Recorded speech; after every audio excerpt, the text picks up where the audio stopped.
तो हम सड़क बना रहे थे, चाइना आया था सड़क रोकने के लिए, वो तो रुका नहीं।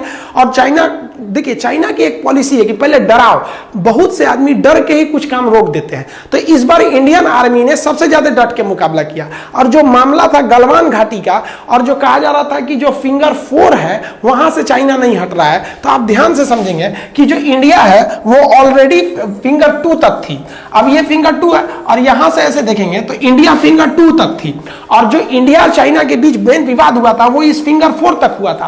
तो इंडिया का जो अपना परमानेंट बंकर था वो फिंगर 2 तक था, और इंडिया जाता था फिंगर 4 से लेके आगे तक। इंडिया का कहना है मेरा फिंगर 8 तक है, लेकिन चाइना फिंगर 4 तक आ गया था। अभी यहां से भी पीछे हटना चालू हो गया है, जिसके कई रीजन है। एक तो दबाव था, इकोनॉमिकल था, हम पिछले वीडियो में हम आपको बता चुके हैं क्या क्या रीजन थे इसके पीछे हटने का। और एक और बहुत बड़ा रीजन है कि जो सियाक नदी में ये आपकी नदी जा रही है गलवान नदी, ये गलवान नदी काफी विकराल होते जा रही है। और चाइना ने जो अपने बंकर्स बनाए थे, जो मतलब ठहराव बनाया था, वो गलवान घाटी के बीच में बनाया था, किनारे वगैरह बनाया था जहां पानी कम था। अभी वो विकराल रूप ले लिया है, तो चाइना को वैसे भी पीछे हटना है, नहीं हटोगे तो डूब के मरोगे इसमें यहाँ पर।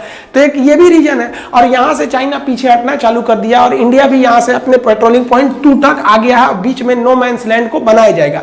देखिए यहां अभी चाइना जो घुसा है वो चाइना पूरी तैयारी करके घुसा है, और हम लोग उसकी तैयारी के बाद आगे बढ़े हैं। और पिछले 1 महीना में जो भारत जितना तेजी से रक्षा क्षेत्र में काम किया, अगर इसी तेजी से अगर 10 साल कर देना तो औकात नहीं है चाइना की कि इधर पीछे जा सके। और इसी रफ्तार से अगर हम अपनी रक्षा को आगे बढ़ाते रहेंगे तो 10 साल में हम अक्साई चीन वापस लेके आ जाएंगे। और आप विश्वास कीजिए कि अगर हम अक्साई चीन वापस लेके चले आएंगे ना, तो अगले दिन इमरान खान अपने से पीओके दे देंगे कि भैया मारिएगा नहीं, ले लीजिए यहाँ पे। क्योंकि पाकिस्तान जो है ना बच्चा है चाइना के आगे। हम लोग को ऐसे पाकिस्तान किया जाता है, उसके बारे में बात करना बेवकूफी है। तो ये आपका जो फिंगर 2 तक है, यहां तक आर्मी है, इसके पीछे आर्मी का बहुत बड़ा जमावड़ा है। तो हम लोग की अभी उतनी तैयारी नहीं थी जितना चाइना का था। लेकिन चाइना के सामने एक निगेटिव था, क्या था कि अगर चाइना हमारे ऊपर अटैक करने के लिए आता तो हम पहले से पीछे डिफेंसिव बैठे थे ऊंचाई पर। अब जो पहाड़ी क्षेत्र में जो हमला करने आता है उसकी पोजीशन आराम से दिख जाती है। जो पहले से केवल अपनी बचाव में बैठा है, हम लोग तो हमला करने गए नहीं थे चाइना के ऊपर, वही बढ़ रहा था, तो उसकी कैजुअलिटी ज्यादा होती है। इसका एग्जांपल आप कारगिल लड़ाई देखिए, हमसे पाकिस्तानियों से ज्यादा हम लोगों को कैजुअलिटी उठानी पड़ी। तो चाइना को यहां लग गया कि भाई मिलने वाला कुछ नहीं है, उल्टे कैजुअलिटी होगा। और हद तो तब हो गया जब 2 दिन पहले अमेरिका की CIA ने रिपोर्ट दिया, और खुद चाइनीज मीडिया से कुछ रिपोर्ट निकल के आ रही है कि चाइना में 100 से ज्यादा सैनिक मरे हैं। देखिए हम लोगों ने तो जो मोटा मोटी गिना था हमारे सैनिकों ने कि भैया इनके 43 मरे हैं।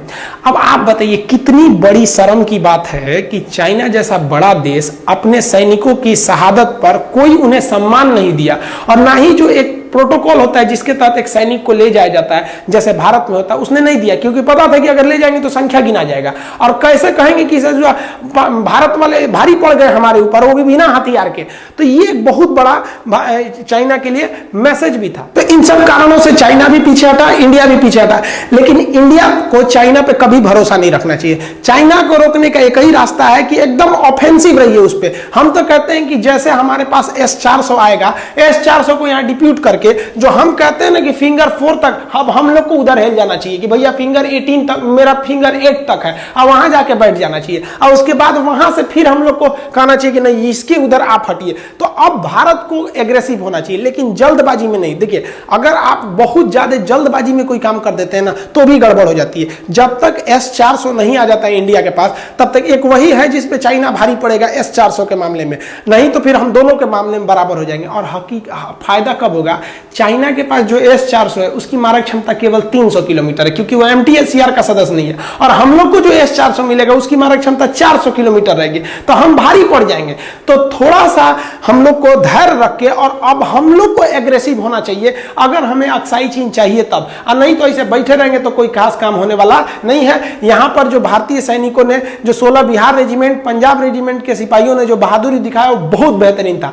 इसमें 16 जो बिहार रेजिमेंट थी उन्हें यहाँ से जब डिसएंगेजमेंट किया गया तो यहाँ से इन्हें वापस पीस के लिए भेज दिया गया इनके बेस रेजिमेंट और हैदराबाद के एरिया में। और यहाँ पर 1 बिहार रेजिमेंट को तैनात किया गया, क्योंकि उनको अप्रैल में ही उनको फिर पीस के लिए, जैसे इंडियन आर्मी में रूल है कि आपको कुछ समय बॉर्डर पे रहना है, फिर इंटरनल पार्ट में रहना है इंडिया के, तो इंटरनल पार्ट में उनको लाना ही था कि ये इंडिया और चाइना के बीच में विवाद हो गया। अब ये विवाद सुलझ रहा है। अब कुछ लोगों का कहना है कि 1962 में भी चाइना ने पीछे हटा था और हमला कर दिया था, इस बार भी कर देगा, तो गारंटी लेते हैं नहीं कर पाएगा, क्योंकि चाइना कंप्लीटली तैयार नहीं है। ऐसा नहीं है कि आप चाइना हमला कर देंगे, वो डराता है, हमारे ऊपर मनोवैज्ञानिक दबाव बनाता है कि हम बहुत ज्यादा डेवलप कर दिए हैं, अक्साई चीन के एरिया में हमारा बहुत डेवलपमेंट, घंटा डेवलपमेंट है, सड़क तो बनाया है और कौन चीज बना लिया है, सड़क बना लिया तो डेवलपमेंट करना है, सड़क के किनारे सुलाएगा क्या फौजी लोग को, सड़कें ना बना लिए हो और क्या कर लियो, हम लोग भी बना लिए हैं दौलत बेगोल्डी में, इसीलिए तो तुम्हारा टेंशन बढ़ गया है कि हम भी सड़क बनाए थे, भी सड़क बना लिया और कोई इंफ्रास्ट्रक्चर डेवलपमेंट नहीं कर लिए हैं। अब बहुत ज्यादा डेवलपमेंट कर लिए हैं तो क्या कर रहे थे कि आपके 100 के आसपास में सैनिक मारा गए, और जितने फौजी आप बुलाए हम लोग भी बुला लिए, तो आप डेवलपमेंट कर लिए, जितना फौजी बुलाए हैं हम लोग डेवलपमेंट नहीं किए हैं। हमारे ऊपर ना मनोवैज्ञानिक दबाव बना दिया जाता है। और चूंकि भारत लोकतंत्र है, आप किसी को बोल सकते हैं, यहाँ हवाई चप्पल वाला आदमी प्रधानमंत्री को बोल सकता है, तो वो अलग, वहां कुछ नहीं बोल सकते हैं, जो बोल रहा है चुपचाप सुनिए। तो ऐसा नहीं है कि अब भारत 1962 वाला है, लेकिन हाँ अभी भी गवर्नमेंट में कुछ कमी है। भारत सरकार को रक्षा बजट पे ज्यादा ध्यान देना चाहिए, और देर से ही सही लेकिन हमें विदेशी कंपनियों से कहना चाहिए कि भैया आपको इंडिया में ही बनाना है। आप चाइना को देखिए, वो कोई भी डायरेक्ट नहीं खरीदता है, सुखोई भी खरीदा रूस से तो बनाया, मिग 21 भी खरीदा तो बनाया। अभी JF जो उसका जो जहाज था जिसपे पाकिस्तान खूब उड़ रहा था, JF-17, ये वो सोचो कचरा जहाज था, उसका इंजन अच्छा नहीं था, इंजन में वाइब्रेशन था, इंजन जहाज चलाता था तो वाइब्रेट करता था, निशाना मार रहा है इसे तो उसका बंदूक कांप रहा है, तो रूस से कहा लो कि भैया आप इंजन बना दीजिए, और वही जहाज पे हमको धमकी दे रहे थे, सोच रहा थोड़ा इंजन कांप रहा था, निशाना नहीं लगता सही से वहां पे।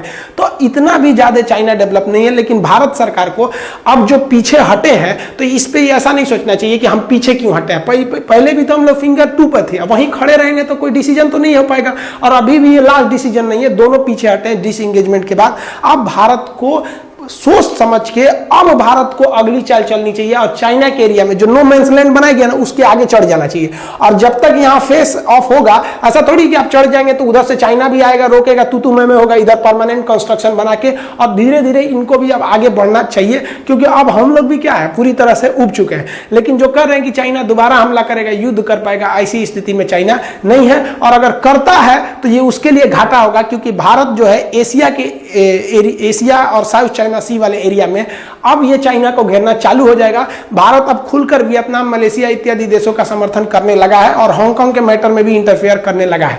आगे क्या अपडेट होगा मिलेंगे नेक्स्ट वीडियो में, तब तक के लिए जय हिंद।